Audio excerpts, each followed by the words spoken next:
Now, I may not understand all the reasoning behind God's choice to use this little nation of Israel, but Israel, as you often say, Jimmy, is special to God by covenant. That's right. He's just made a covenant. That's right. And whether I understand it or not is immaterial and irrelevant.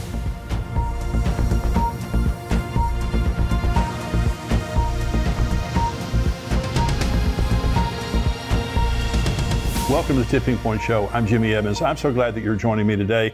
I've got a very special interview coming up in just a minute. But before we do that, let me just remind you that we have our Israel trip coming up this year, November 29th through December the 8th. It's Pastor Ed Young Jr. of Fellowship Church here in Grapevine, Texas. Myself, we're going to the Holy Land. We would love to have you go with us on endtimes.com. You can go there.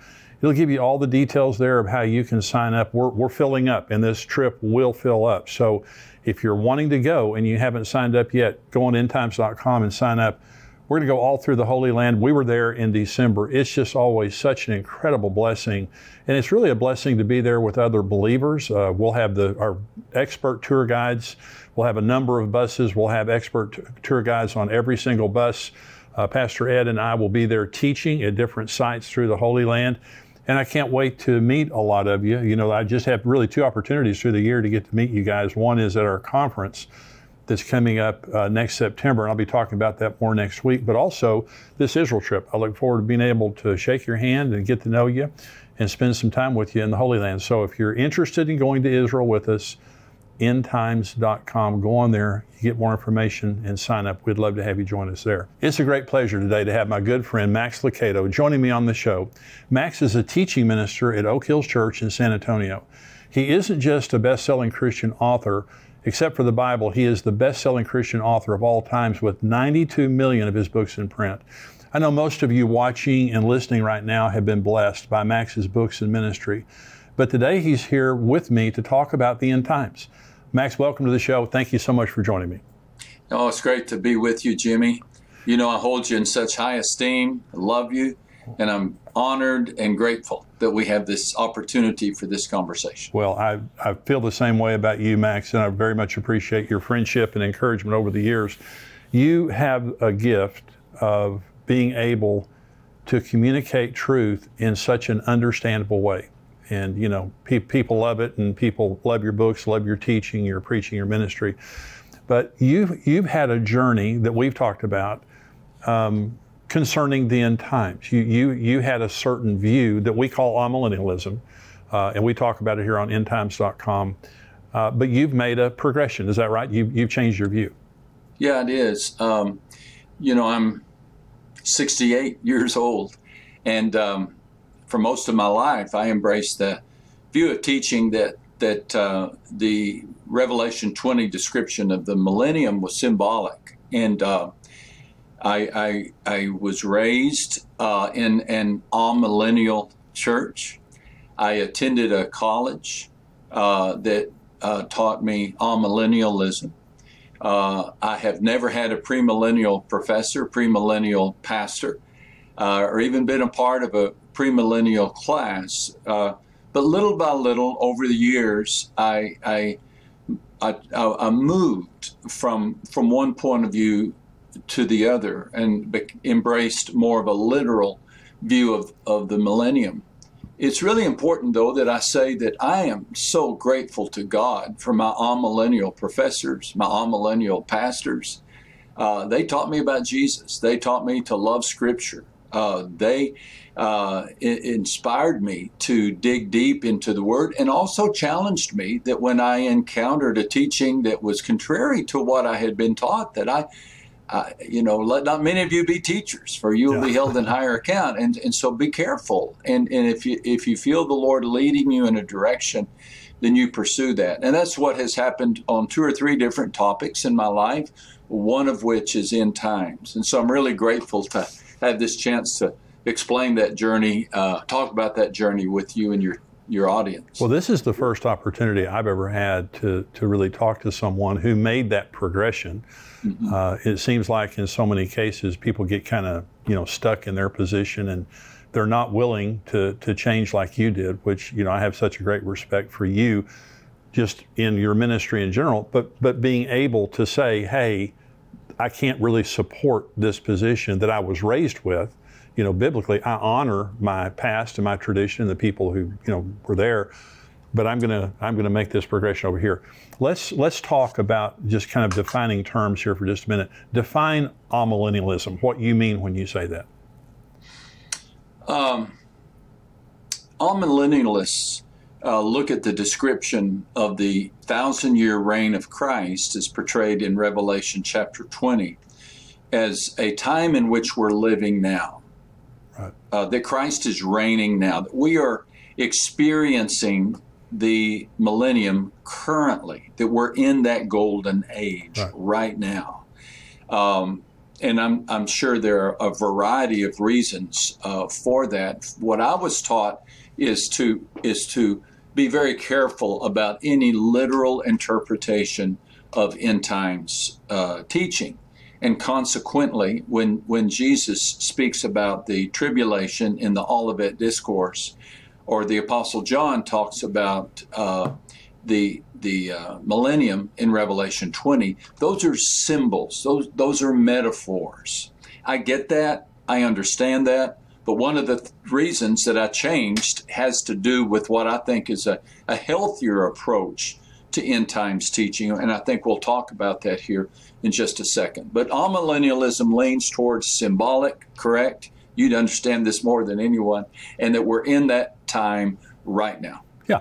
And an amillennialist believes that the devil was bound basically at the resurrection of Christ. Yep. That we are now in the reign of Christ that would be described as the millennium. That's a perfect explanation of it.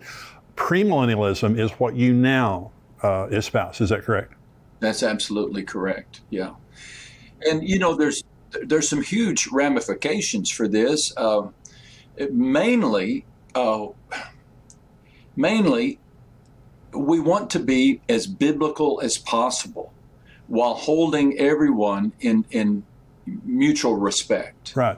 But we want to be as biblical as possible. You know, all Christians agree upon the literal, physical return of Jesus to earth and the bodily resurrection of the dead and the final judgment of all people. We can all find common ground right there. But apparently, the Holy Spirit wants us to have a more detailed understanding of what is yet to come, and understand, and it's as if we've been handed an itinerary of what to expect. Right. And that empowers the saint. You know, it helps us understand the problems of the present because we know what's going to happen in the future. That's exactly right. So we're going to talk about the progression that you've made. You have a teaching, you have an explanation of how you defend, because you can scripturally defend your position now, premillennialism. In other words, you didn't just make this jump, you know, in a hurry or without reason. And these are, and I just want to say to all of our viewers, everyone watching this right now or listening, this is excellent. This is the best explanation I've ever heard of premillennialism and how you can defend this, because there are people, and you know, because I love what you're saying about unity, Max, and about honor, because we just don't divide over eschatology. We just don't divide fellowship because this person over here is all millennial and I'm premillennial. And I know how that's how you feel, and that's what you've been saying. Absolutely. And so, but there are words that go back and forth. For example, I know from the amillennial camp, there is the teaching that John Nelson Darby, the rapture and the dispensational theology really didn't begin until the 18th century. And a lot of amillennials, they'll use that argument that it's a very recent teaching, but you're going to explain here. So let's go through. You have an acrostic, and I want you to go point by point, and we'll talk about it when you finish each point. But this, again, to all of our viewers here, this is an excellent explanation of how you can defend premillennialism. Go ahead, Max. Well, I got the idea of an acrostic from our mutual friend, Mark Hitchcock. Yeah, sure. In his book, The End, which is such an astoundingly wonderful book. Yes. He has a chapter in which he describes his defense of being a premillennialist and he has an acrostic, Premill, P-R-E-M-I-L. And I thought, now that's so clever. As I began to sense a shift in my own heart, I wanted to be able to explain this because, again, many of my friends are all millennial. I'm going to have to tell former pastors and professors, friends, why I've made this change, and I'm happy to do so. Yeah. I'm happy to do so, but I sometimes have trouble remembering things. I've watched you teach, Jimmy, and you just seem to have instant recall. I have to use every tool in the book. And so I created this acrostic, and the acrostic is CHRIST. And these are the reasons that I believe that it's more biblical to embrace a literal reign of Christ on earth. And again, this is essential because if there's going to be a reign of Christ on earth, that's going to impact my view of the rapture. That's right. It's going to impact my view of the tribulation. It's going to impact my view of how many judgments there are. Is there a Bema Seat judgment and Great White Throne judgment, or is there just one judgment? Sure. And so these are important conversations. I was explaining it the other day like this, and I think it helped. Imagine that you inherit a garden, and that garden has a beautiful fountain in it. And you have to decide if you think that fountain was supposed to be there or if you can remove it. Well, the millennium is kind of like that. You have to decide if the teaching on the millennium is supposed to be there or if you have the liberty to remove it. And how you respond will dictate the way you treat the rest of the garden. Does that make sense? That makes total sense. And, and again, when you start teaching on this acrostic here in just a minute, it's going to make perfect sense. But when you remove the millennium from your end times theology, you've got some major scriptural problems. You do. And this is what you're going to talk about. So go ahead. Yeah. Okay. So CHRIST. Thank you again for letting me talk about this. C reminds me of the phrase covenants yet unfulfilled. I believe that covenants govern end times. The covenant, God has made promises, specific promises, and that the place for me as I began studying end times is not so much in the prophecies, but in the covenants. That God has made some promises, and He is a covenant-keeping God, and He has to fulfill these. And so the only way that these covenants can be fulfilled is in a literal reign of Christ. Let me just give you 2 or 3 examples. Now, we could talk the whole time about just this covenant, but the earliest covenant is Genesis 1:28. Be fruitful and multiply, fill the earth and subdue it. And then Adam and Eve are told to have dominion over the fish of the sea, over the birds of the air, over the cattle, over the earth, and every creeping thing that creeps on the earth. Now, we know what happened. God gave this instruction to Adam and Eve to rule over and to subdue creation. And this creation is on the earth, yeah, not in heaven. Adam was created to oversee it, but he didn't. With temptation came the rebellion and the fall and the curse. Consequently, humanity has fallen away from its intended position to oversee the earth. I don't know anybody who's commanding beluga whales these days. So what does God do about this covenant? Does He just say, oh, they messed up, so I'm changing my plan? I don't think so.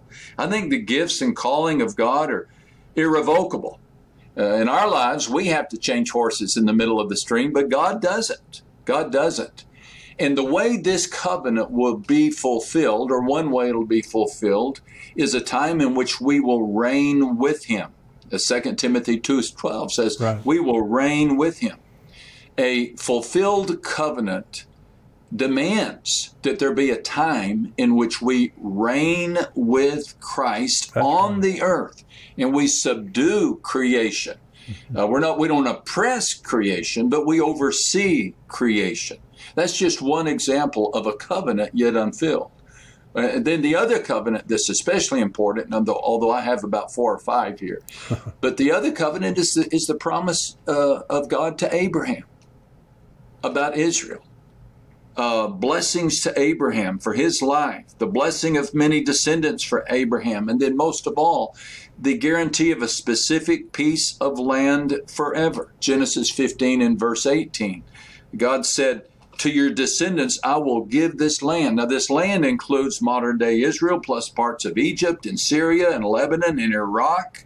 This covenant has yet to be fulfilled. Yeah. It's yet to be fulfilled. Now, if God doesn't keep his promise to Israel, how do I know he'll keep his promise to me? That's right. So this is a high-stakes question. Now, I may not understand all the reasoning behind God's choice to use this little nation of Israel, but Israel, as you often say, Jimmy, is special to God by covenant. That's right. He's just made a covenant. That's right. And whether I understand it or not is immaterial and irrelevant. But God has made this covenant. He's a covenant-keeping God. So a millennium allows for this covenant to be fulfilled. A millennium, a 1,000-year reign in which Christ reigns on the earth, in which he gifts Israel with this promised property, allows for that. The amillennial position says, well, that's all symbolic. God didn't really make that promise, or he did make it and the people didn't fulfill it, and so God had to change his mind. I think millennialism, premillennialism, allows me to respect the covenants of God. Yes. And embrace them. And that's a huge issue, because if God can't keep his covenants to Adam and Eve, to Abraham, how do I know he can keep his covenants to save my soul? It's just so well said. So I want to ask you about Israel related to amillennialists. For example, amillennialism, replacement theology, flows out of amillennialism. Would you agree with that? Yes, sir. Yeah. And so they simply believe that the church has replaced Israel, because Israel after AD 70 didn't exist until 1948. And of course now they do exist again. How does the amillennialist view what's happening right now? Is Israel, do they see it as just immaterial and just kind of a lucky thing, or do they think there's anything significant to it? 1948 sure changed the game, didn't it? It sure did. Well, I mean, everything changed. I think it would have been easier to be an amillennialist before Israel was returned to their native land. That's the super sign of end times, right? I mean, absolutely. That really, and I can empathize with somebody, I don't know, 1,000 years ago, say, well, Israel could never have that property again. I could empathize and say, okay, so I will take another view. But now that Israel has been given that property, does that not encourage me? Does it not show me that God can do this? Yeah. God can do this. He can work miracles. And the fact that that happened should encourage me to see that God can do even more. But yeah, and as a minister, Jimmy, for many years, had you asked me, I would have said, well, really, we are Israel. Yeah. We are Israel, we the church. And so what happens to ethnic Israel or the nation of Israel is secondary. And that's the position I took, and the position still taken by many amillennialists today.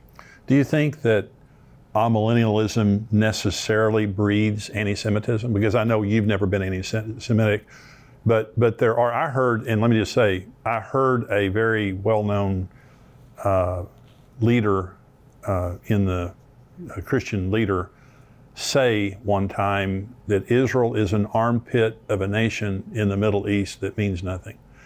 And I challenged him on that statement. And that's an extreme position, but now I'm telling you, this is a very popular guy. And I challenged him on his position, and I honestly think he's changed since then. But I don't, do you see in the churches that you were raised in, the Bible college you went to, the seminary, did you experience anti-Semitism there? Not a bit. Yeah, not good. a bit. Good. Not a bit. Yeah. I guess I could envision a logical consequence of amillennialism leading to that, but I didn't experience, just the contrary. Highest respect, highest appreciation. for the Jews and for what God did through them to send our Savior, to give us the Scripture, to start the church. So I didn't sniff out any Good. anti-Semitism in my teaching. Good. Okay, number 2, the H. Okay, I like this one. I mean, I like them all. I like them all, but this was really a significant game changer, and that's the history of the early church. So we're working down this acrostic: covenants, history, and then we'll look at RIST. But the history of the early church, I was really surprised to learn that for the first 300 years of church history, the leaders were premillennial. Yes. Most significant among them was Papia, the bishop of Hierapolis, a disciple of none other than the Apostle John. Wow. Man, I nearly fell out of my chair when I read this. Because here's a student of the Apostle John who taught and promoted premillennialism. If the student of the inspired apostle who wrote the book of Revelation taught students or taught people to embrace the literal 1,000-year reign of Christ on earth, that pretty well seals the deal for me. And then we could add to that, I've got my list here, Irenaeus, Tertullian, Justin Martyr, who said, I and every other Orthodox Christian feel certain that there will be a resurrection of the flesh, followed by 1,000 years in the rebuilt, embellished, and enlarged city of Jerusalem, as was announced by the prophets of Ezekiel, Isaiah, and others. Wow. So the fact that the fathers of our faith embraced the promise of an earthly reign of Jesus is extremely compelling to me. Extremely compelling. And again, because I've been premillennial for a long time, there is this constant statement that is made that dispensational theology really was invented, and I do agree that John Nelson Darby and Schofield and others, they defined it. They Right. helped us understand it, but they didn't invent it. Because as you're saying, the early church father, for the first 300 years, all the early church fathers were premillennial. They believed in a literal millennium, and the rather than premillennialism being new, amillennialism, and I know it started about the 4th century, but still, it's the newer teaching, not premillennialism. Jimmy, can I ask you a question? Sure. Do you have a sense for what caused amillennialism to begin, what the seeds of the teaching were? If for the first 300 years the church believed in the 1,000-year reign, was there a key teacher or a moment, or do you have a sense for that question? Yes, it was Platonic dualism. It was one of the reasons. Plato taught that everything material was evil and everything spiritual was good. This is where Docetism came from, the heresy of Docetism that taught that Jesus did not come in the flesh, because if he would have come in the flesh, he would have been evil. That's why the Apostle John said, what our eyes have seen and what our hands have handled. He hated the Docetists. And so they believed that everything in the material realm was evil. So this was called Platonic dualism. And so one of the reasons that the amillennial view became popular was when Platonic dualism infiltrated the church. When Constantine got saved and Christianity became legal, Platonic dualism infiltrated the church, and they believed that Jesus could not come and rule on the earth because that would be evil. That would mean, so the church can be here, because we're fallen, even though we're saved, but Jesus can't do that. That's one of the reasons. I'm sure there were others, but that was one of them. Thank you for watching today. To see the rest of Max's interview, go to endtimes.com. You can become a partner for $7 a month or $77 a year. Thank you for joining us today. See you next time.